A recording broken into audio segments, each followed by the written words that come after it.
సందర్భంగా తెలియజేసుకుంటూ ఈ రకంగా ఈ ప్రభుత్వం వచ్చినటువంటి ఈ 50 రోజుల్లోనే అనేకమైనటువంటి సంక్షేమ కార్యక్రమాలు మీకు అందజేస్తూ మొన్ననే మీరు చూశారు. ఏదైతే 1వ తేదీ వచ్చింది అని అంటే పెన్షన్లు ఏ మాదిరిగా పెంచి మీకు ఇచ్చామో 3,000 రూపాయల పెన్షన్ని 4,000 రూపాయలు చేసి ఇస్తామని ఆ రోజు చెప్పాం. ఎవరైతే వృద్ధులు వితంతువులకి, ఎవరైతే దివ్యాంగులు ఉన్నారో వాళ్ళ 3,000 పెన్షన్ని 6,000 రూపాయలు పెంచిస్తామని చెప్పాం. అన్న మాట ప్రకారం అధికారంలోకి వచ్చినటువంటి మొదటి నెల మొదటి తేదీన 3,000 రూపాయలు 4,000 పెంచడమే కాదు, ఏదైతే మేము ఏప్రిల్ నెలలో మాట ఇచ్చామో ఆ వాగ్దానం ఇచ్చినటువంటి రోజు నుంచి ఏప్రిల్, మే, జూన్ 3 నెలలు 3,000 ప్లస్ పెంచినటువంటి 4,000 7,000 రూపాయల వృద్ధులకి వితంతువులకి మరి మీ ఇంటికి అందజేసిన పరిస్థితి. ఎవరైతే దివ్యాంగులు ఉన్నారో వాళ్ళ 3,000 పింఛన్ని ఒక్కసారిగా డబల్ 6,000 రూపాయలు చేసి వాళ్ళకు అందజేసినటువంటి పరిస్థితి.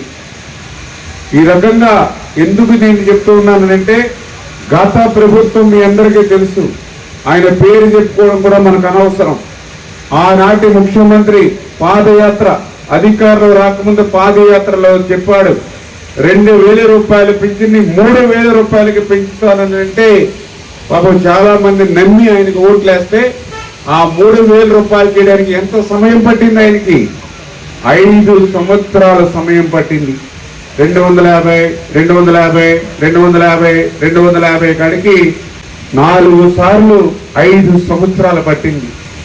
నిజంగా దానివల్ల 30,000 రూపాయలు 5 సంవత్సరాల్లో పెన్షన్దారుడు నష్టపోయాడు. ఆ మాదిరిగా నష్టాన్ని లెక్కిస్తే 30,000 రూపాయలు ఆయన 5 సంవత్సరాల్లో పెన్షన్దారుడు నష్టపోయినటువంటి పరిస్థితి. కానీ మేము అధికారంలోకి వచ్చాక ఇచ్చినటువంటి మాట ప్రకారం మొదటి సంవత్సరమే ఒక్కసారిగా మీకు 1,000 రూపాయలు పెంచాం, వాళ్ళకి 3,000 రూపాయలు పెంచి ఇచ్చాం. అదేవిధంగా ఆ రోజు మా మీద కూడా దుష్ప్రచారం చేశారు. మీ గ్రామాల్లో కూడా చాలా మంది మీ దగ్గరికి వచ్చి రేపు మళ్ళీ తెలుగుదేశం జనసేన ప్రభుత్వం వస్తే మళ్ళీ మీ పింఛన్ తీసుకోవాలంటే పంచాయతీ ఆఫీసులకు వెళ్ళాలి, మీ పింఛన్ తీసుకోవాలంటే మళ్ళీ బ్యాంకుల చుట్టూ తిరగాలి, ఇళ్ళకి పట్టుకిచ్చి ఇవ్వరు అని చెప్పి పాపం మళ్ళీ మీ దగ్గరికి వచ్చి దుష్ప్రచారం చేశారు. కానీ మీరు వాటిని చాలా మంది నమ్మకంగా మా మీద విశ్వాసం ఉంచి మాకు ఓట్లు వేశారు, మమ్మల్ని ఆశీర్వదించారు. మేము అధికారంలోకి వచ్చిన తర్వాత మీరందరూ చూశారు, ద్వారా మీకు అందజేయమని చెప్పారు. మరి ప్రత్యామ్నాయ పద్ధతుల ద్వారా అందజేయాలని అంటే ఆ రోజు మేము చెప్పాం, వాలంటీర్స్ ని పక్కన పెట్టిన సచివాలయంలో 10 మంది సిబ్బంది ఉన్నారు. ప్రతి సచివాలయంలో 400 పింఛన్లు ఉంటాయి గ్రామానికి. ఒక్కొక్కరు 40 చొప్పున ఇస్తే 10 మందికి 10, 40, 400 ఇచ్చేయచ్చు అని మేము ఆ రోజు చెప్తే ఆ రోజు ఉన్నటువంటి ముఖ్యమంత్రి దాన్ని పెడచెవిని పెట్టి మిమ్మల్ని పంచాయతీ ఆఫీసులకు రమ్మని ఒక నెల బ్యాంకుల దగ్గరికి వెళ్ళమని మరొక నెల, మిమ్మల్ని మండు టెన్నల్లో వడగాల్పుల్లో మిమ్మల్ని తిప్పి ఆంధ్రప్రదేశ్ రాష్ట్రంలో 36 మంది ఆ వృద్ధులు చనిపోయేటటువంటి పరిస్థితి ఆ రోజు పెన్షన్ల కోసం వెళ్ళి. అంటే ఈ రకంగా సచివాలయ సిబ్బంది ద్వారా మీ ఇంటికి పింఛన్ ఇచ్చేటువంటి అవకాశం ఉన్నప్పటికీ కూడా ఆ రోజు ఉన్నటువంటి ముఖ్యమంత్రి అట్లా చేయకుండా కేవలం అంటే మిమ్మల్ని బ్యాంకులకి పంచాయతీ ఆఫీసుల చుట్టూ చంద్రబాబు నాయుడు గారి వల్ల తిప్పుతున్నామని రాజకీయ పరమైనటువంటి లబ్ధి కోసం మిమ్మల్ని పావులుగా ఉపయోగించుకున్నాడు. అంటే తన రాజకీయం కోసం, తన అధికారం కోసం, తన ముఖ్యమంత్రి కుర్చీ కోసం వృద్ధులు వితంతువులు కూడా రాజకీయంగా వాడుకున్నాడు అని అంటే అటువంటి వ్యక్తి రాజకీయాల్లో ఉండడానికి అర్హత ఉందా? అటువంటి వ్యక్తి ప్రజాస్వామ్యంలో ఉండడానికి అర్హత ఉందా? ఎందుకు నేను అడుగుతున్నానంటే రాజు అంటే, ముఖ్యమంత్రి అంటే ప్రజల్ని కాపాడాలి. కానీ ఆనాటి వ్యక్తి ప్రజల్ని మరి మండు టెండల్లో వడగాల్పుల్లో రోడ్ల మీద పడేసి 36 మంది చనిపోవడానికి కారకుడైనటువంటి వ్యక్తికి భవిష్యత్తులో ఈ ఆంధ్రప్రదేశ్ రాష్ట్రంలోనే కాదు ఈ యొక్క దేశంలోనే ప్రజాస్వామ్యంలో ఉండడానికి అర్హుడు కాదు అనే విషయాన్ని మీరందరూ కూడా గుర్తించుకోవాలని చెప్పేసి మీ ద్వారా అందరికీ కూడా తెలియజేసుకుంటూ, అదేవిధంగా ఏదైతే ఇచ్చినటువంటి వాగ్దానాల్ని ఒక్కొక్కటి అమలు చేసుకుంటూ వస్తూ ఉన్నాం. ఏదైతే యువత ఉన్నారు మన పిల్లలు, ఉద్యోగాలు లేక, మరి ఏదైతే ఉపాధి లేక గంజాయి, ఎక్కడ చూసినా హై స్కూల్ దగ్గరికి వెళ్తుంటే గంజాయి పొట్లాలు కనపడుతూ ఉన్నాయి.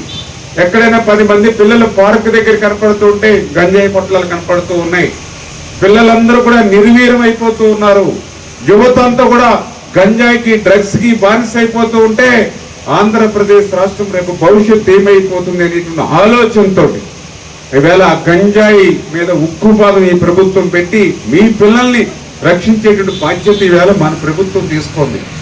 అందుకే ఆ యొక్క చదువుకున్నటువంటి వారు కూడా నిర్వీర్యం కాకుండా వాళ్ళకు కూడా ఉద్యోగ అవకాశాలు కల్పించాలని మొన్న డిఎస్సి మొదటి సంతకం డిఎస్సి 16,000 పోస్టులు మొన్న నోటిఫికేషన్ వేయడం జరిగింది. ఆ విషయాన్ని కూడా గుర్తుపెట్టుకోవాలి యువత. అదేవిధంగా ల్యాండ్ టైటిలింగ్ యాక్ట్, ఎందుకంటే దీని గురించి చాలా మీరందరూ కూడా అర్థం చేసుకోవాల్సిన అవసరం ఉంది. ఎందుకంటే జగన్మోహన్ రెడ్డి గారు ఆయన 5 సంవత్సరాలు అధికారంలో ఉన్నప్పుడు మన బాగోగులు చూడాల. ఇక్కడ కూడా మీకు వరదలు వచ్చినాయి. ఆయన సమయంలో వరదలు వస్తే వచ్చాడు ఆయన, హెలికాప్టర్లో తిరిగి హెలికాప్టర్ మీద వెళ్ళిపోయాడు. గాల్లోనే వాగ్దానాలు ఇచ్చాడు, గాల్లోనే కలిసిపోయాయి. ఆయన ఎవరు వచ్చారు అప్పుడు వరదలు వచ్చినప్పుడు? చంద్రబాబు నాయుడు గారు వచ్చారు. మీరందరూ చూశారు, మీ రోడ్డు మించి వెళ్ళారు చంద్రబాబు నాయుడు గారు. అంటే అధికారం లేకపోయినా, ముఖ్యమంత్రి పదవి లేకపోయినా మీకు కష్టం వచ్చింది అని అంటే నేనున్నాను అనే ఒక భరోసాని ఇవ్వడానికి చంద్రబాబు నాయుడు గారు ఆ రోజు వచ్చారు. అంటే అటువంటి కష్టం తెలిసినటువంటి వ్యక్తి చంద్రబాబు నాయుడు గారు. అందుకే ఆ రోజు చంద్రబాబు నాయుడు గారు పనిచేస్తే మరి జగన్మోహన్ రెడ్డి గారు ఏం చేశారు? ఆ రోజు ఆయన ఎంతసేపు కూడా మీ కష్టాలు, మీ ఇబ్బందులు పట్టలా. ఈ రోజు ఇసుకలో ఎంత వస్తుంది, ఈ రోజు విలువైన భూములు అమ్మితే మనకి ఎంత వస్తుంది, ఈ రోజు లిక్కర్ ని మన చేతిలో పెట్టుకున్నాం కాబట్టి బ్రాందీ షాపుల ద్వారా మనకి ఎంత వస్తుంది, మైన్స్ గనులు ఏవైతే ఉన్నాయో వాటి ద్వారా ఈ రోజు మనకి ఎంత వస్తుంది, ఈ లెక్కలు వేసుకుంటేనే తాడేపల్లి రాజప్రసాదంలో కూర్చున్నాడు తప్ప ప్రజల దగ్గరికి ఎప్పుడు ఆయన రాలా. ఎప్పుడో అప్పుడు అడప ఎప్పుడైనా ఒకసారి వస్తే 144 సెక్షన్లు, ఎక్కడ చూసినా బ్యారికేడ్లు, ఎక్కడ చూసినా సరే మరి ఆయన పచ్చని చెట్లు కూడా నరికేసి పరదాల మాటున వచ్చేటువంటి పరిస్థితి మీరందరూ కూడా చూసేవారు. ఆఖరికి మహిళలు పాప బ్లాక్ కలర్ చున్నీలు వేసుకుంటే ఆ చున్నీలు కూడా ఇక్కడ నర్సాపురం ఒకసారి మీటింగ్ వస్తే ఆడపిల్లలు కొంతమంది పంజాబీ డ్రెస్ వేసుకుని బ్లాక్ చున్నీ వేసుకుంటే ఆ చున్నీ చూసి కూడా భయపడిపోయేవారు. అంటే బ్లాక్ చున్నీ పెట్టుకుంటే నిరసన తెలియజేస్తారేమో అని పాపం ఆడపిల్లలనే బ్లాక్ చున్నీ కూడా తీసేస్తేనే కానీ లోపలికి మీటింగ్ లోకి అడుగు పెట్టించేవారు కాదు. అటువంటి నియంత్రితమైన నిరంకుశత్వంగా ఆ రోజు జగన్మోహన్ రెడ్డి పాలించినటువంటి పరిస్థితి ఇవన్నీ కూడా మనం మర్చిపోలేనటువంటివి. అందుకే అటువంటివి జగన్మోహన్ రెడ్డి ఆ పాలనలో ఆయన ఒక్కటే ఆలోచించాడు. ఈ 5 సంవత్సరాల పరిపాలనలో ఈ రకంగా శాండ్, మైన్, లిక్కరు, ల్యాండ్ ఇవన్నీ దోచుకున్నాం. మళ్ళీ ఇంకొకసారి మనం అధికారంలోకి వస్తే రాష్ట్రంలో దోచుకోవడానికి ఏమీ ఉండవు కాబట్టి ప్రజల ఆస్తులను దోచుకోవాలనే ఆ రోజు ల్యాండ్ టైటిలింగ్ యాక్ట్ తీసుకొచ్చాడు. ఆ ల్యాండ్ టైటిలింగ్ యాక్ట్ నిజంగా ఈ రోజు మళ్ళీ ఏదైనా తప్పు జారైన ప్రభుత్వం వచ్చి ఉంటే ఆ ల్యాండ్ టైటిలింగ్ యాక్ట్ ఈ రోజు అమలు అయి ఉండేది. ల్యాండ్ టైటిలింగ్ యాక్ట్ అమలవుతే మాకేంటని మీరు అనుకోవచ్చు. ఈవేళ మీ అందరికీ ఇల్లు ఉంది, మీకు చాలా మందికి పొలాలు ఉండొచ్చు, లేదా కొంతమందికి ఇంటి స్థలాలు ఉండొచ్చు. కానీ ఆ ల్యాండ్ టైటిలింగ్ యాక్ట్ కనుక అమలవుతే మీ పొలాల మీద, మీ ఇంటి స్థలాల మీద, మీరు ఉండే ఇల్లు మీద ఎక్కడ కూడా మీకు హక్కులు ఉండవు. అన్ని హక్కులు కూడా ఏదైతే తాను పెట్టినటువంటి మండల అధికారి ఒకటి పెడతారో ఆ మండల అధికారికే హక్కులు ఇస్తారు. మీరు అమ్మాలన్నా, కొనాలన్నా, తాకట్టు పెట్టాలన్నా ఆ అధికారి అనుమతి తీసుకోవాలి. అధికారి ఎవరు చెప్తే ఇస్తాడు? మళ్ళీ ఆ రోజునటువంటి ఎమ్మెల్యే, ఎంపీ చెప్తే ఇస్తాడు. ఒకవేళ మీ పొలం కానీ మీ భూమి కానీ నాది అని చెప్పి ఏమన్నా వైఎస్ఆర్సీపీ నాయకులు ఇక్కడ క్లెయిమ్ చేస్తే మీరు మళ్ళీ ఇక్కడ క్రింది స్థాయి కోర్టులకు వెళ్ళడానికి కూడా లేదు. డైరెక్ట్ గా హైకోర్టుకి వెళ్తేనే కానీ మళ్ళీ మీ పొలం కానీ మీ ల్యాండ్ కానీ మీ దగ్గరికి వచ్చేటువంటి పరిస్థితి ఉండదు.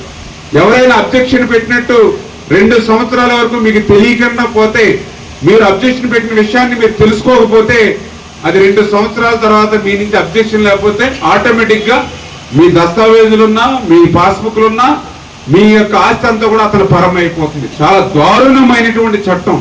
బ్రిటిష్ వాళ్ళు కూడా తీసుకురానిటువంటి ల్యాండ్ టైటిలింగ్ యాక్ట్ ని జగన్మోహన్ రెడ్డి తెచ్చి తప్పు జారి మళ్ళీ ఈ రోజు కనుక పదవిలో ఉండుంటే ఈ రోజు మన ఆస్తులకు కూడా మనకు గ్యారెంటీ లేనిటువంటి పరిస్థితి. కానీ ఈ రోజు అదృష్టవశాత్తు మీ ఆశీర్వాదంతో వచ్చినటువంటి ఈ ప్రజాప్రభుత్వం ఆ ల్యాండ్ టైటిలింగ్ యాక్ట్ ని రద్దు చేసి ఇవాళ మీ ఆస్తులు మేము కాపాడాం.